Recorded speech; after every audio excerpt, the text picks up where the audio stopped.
Já temos aqui conosco, Sabino, nosso primeiro entrevistado, o Luizinho Hirata, presidente da Associação Brasileira de Bares e Restaurantes, que vai abrir esse nosso programa especial sobre a economia de São Paulo. Tudo bem, Luizinho? Bom dia. Bom dia, tudo bem? Bom dia. Muito obrigado pelo convite. Luiz, a gente separou aqui alguns setores da economia paulistana que às vezes não são lembrados, mas são super importantes do ponto de vista da geração de emprego, da própria economia girar em São Paulo. E com certeza esse setor de bares e restaurantes em São Paulo chama muito atenção. São Paulo é muito lembrada pelos seus bares e restaurantes. Você tem algum número que mostre para a gente o que significa isso do ponto de vista da economia de São Paulo? Eu imagino que muita coisa, né? Quantos empregos gera? Como é que é isso?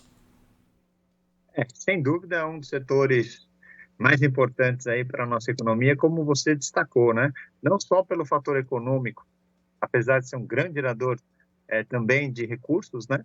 Mas na parte de empregos a gente se destaca muito. Só na cidade de São Paulo, são mais de 260 mil empregos na área de empregos formais, né? Na área de bares e restaurantes, com mais de 110 mil casas aí só na região de São Paulo. Saiu recentemente, Sabino, não sei se você chegou a ver, São Paulo ficou na 24ª colocação do Travelers' Choice Awards 2024 como, então, o 24º melhor destino gastronômico do mundo.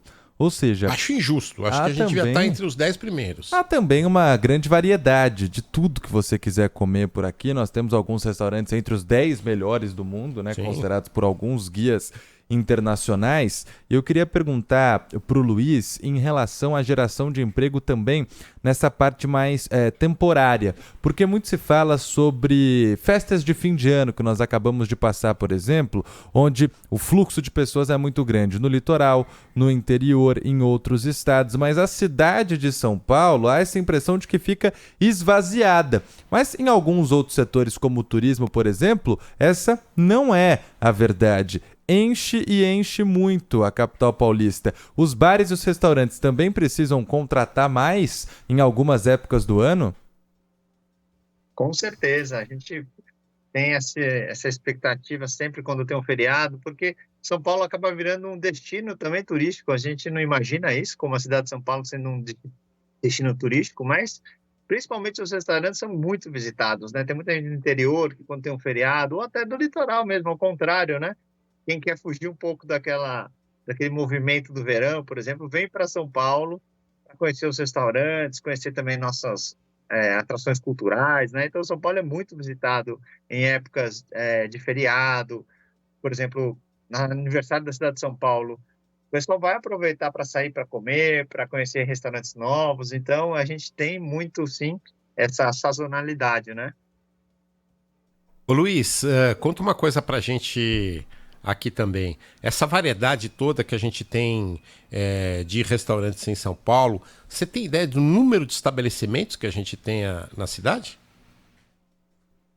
Como eu falei, nós temos mais de 100 mil estabelecimentos só na cidade de Achei São que Paulo, fosse né? até mais. Mas o curioso não é só o número, né? É a divisão. A gente imagina que nos bairros centrais, e tem uma concentração muito grande, mas a gente fez uma pesquisa recentemente e descobriu, por exemplo, que o Grajaú é o bairro que tem mais, a região do Grajaú, né? É a região que tem mais bares e restaurantes. Olha que loucura. Passando até o Grajaú. Itaim. O Itaim Bibi, que é um bairro tão conhecido pela sua vida gastronômica, fica atrás, né? O terceiro lugar, por exemplo, é Brasilândia. Olha Olha que só, loucura. Com olha só. mais de 2 mil estabelecimentos. Capão Redondo, Pirituba, são bairros que se destacam muito. Então, a vida gastronômica está espalhada pela cidade inteira, né? Não é só naqueles centros mais conhecidos. Olha só que legal. Eu, quando era repórter, viu, Lupato, Ah. e todos os dias tinha que ficar o tempo inteiro na rua. Né? Repórter tem uma vida pesada na rua, faça chuva, sol, calor, frio, tá o dia inteiro. A gente ficava procurando os lugares onde almoçar. E vida de repórter é dura, não tem muito dinheiro sobrando para ficar almoçando em restaurante chique. PF. Não. Os bons PFs da cidade, os bons salgadinhos, os bons cafés, onde a gente podia parar, tal. Eu cheguei até a pensar em escrever um livro sobre isso, não sei porque não o fiz. Mas, por exemplo, eu gostava muito do caldinho de feijão que tinha lá em Itaquera, né? Era uma delícia o caldinho de feijão de Itaquera e são tanto a coxinha lá da freguesia do Ó, e são tantos os exemplos de petiscos e comidinhas que a gente gostava de ver em São Paulo. Agora eu fico pensando, Luiz, que muitos desses estabelecimentos, você falou em mais de 100 mil, muitos são informais, né? Porque também o setor sofre muito com imposto, fiscalização, que faz e empurra esse setor às vezes para a informalidade, não, Luiz? Infelizmente, também a dificuldade, né, na abertura de empresa, da manutenção, são tantas, a burocracia é tão alta que muitas vezes esse pequeno empresário não é nem por um motivo mas é por desinformação, né? Por isso que é importante o papel da associação. Esses números que eu passei são todos de empresas formais, né? As informais a gente calcula que tem aí ou mais que esse número ou aproximadamente o mesmo número, né? Mas muitos empresários têm buscado a associação, a Abrazel, para buscar conhecimento, porque você vê, a vida média de um restaurante em São Paulo, pela concorrência e também, às vezes, pela desinformação, é muito baixa.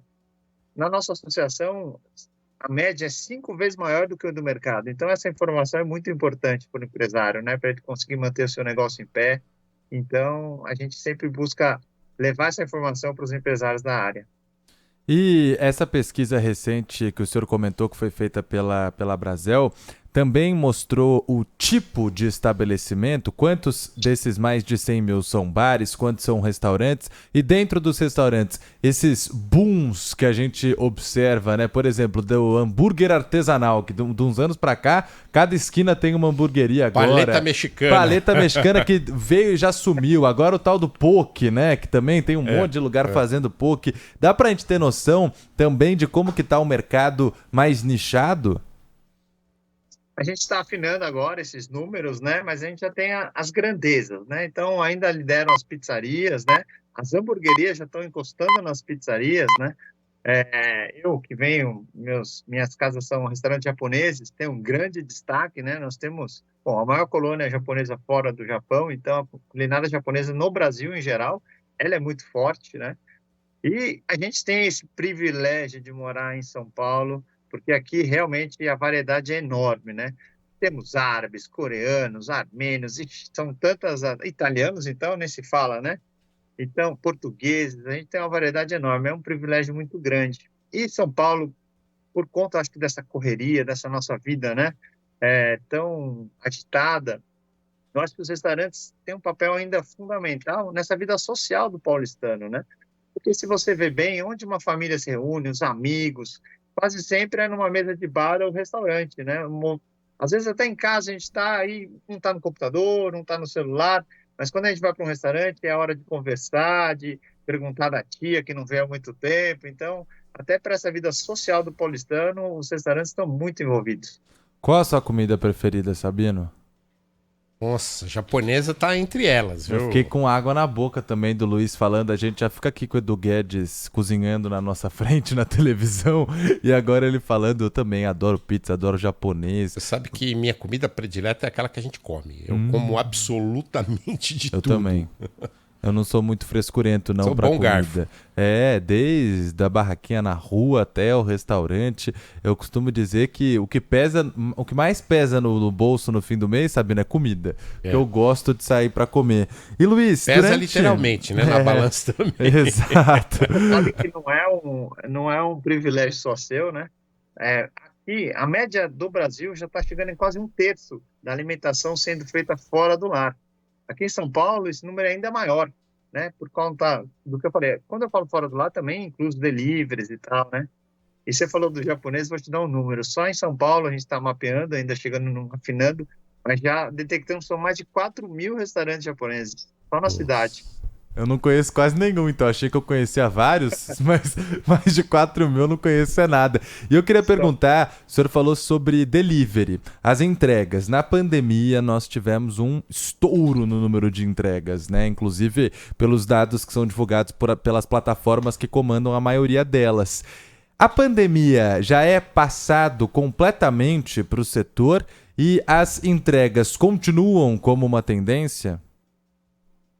As entregas, eu acho que caíram no gosto aqui do paulistano, né? Apesar de terem diminuído um pouco em relação à pandemia, que o pessoal quer sair, quer se confraternizar, né? Mas elas continuam sendo muito relevantes para o nosso setor. Então, é uma coisa que veio realmente para ficar, né? E sobre a pandemia, infelizmente, ainda o nosso setor foi um dos mais afetados, né? Porque o pessoal tivemos que fechar as casas e com muitos funcionários. Então, ainda tem muitos estabelecimentos que têm carregado esse resquício da pandemia, né? Ou endividados, ou ainda não conseguindo repassar os valores ideais, né? A gente vê que tem muito restaurante ainda, mais da metade endividado, isso vindo realmente da época da pandemia.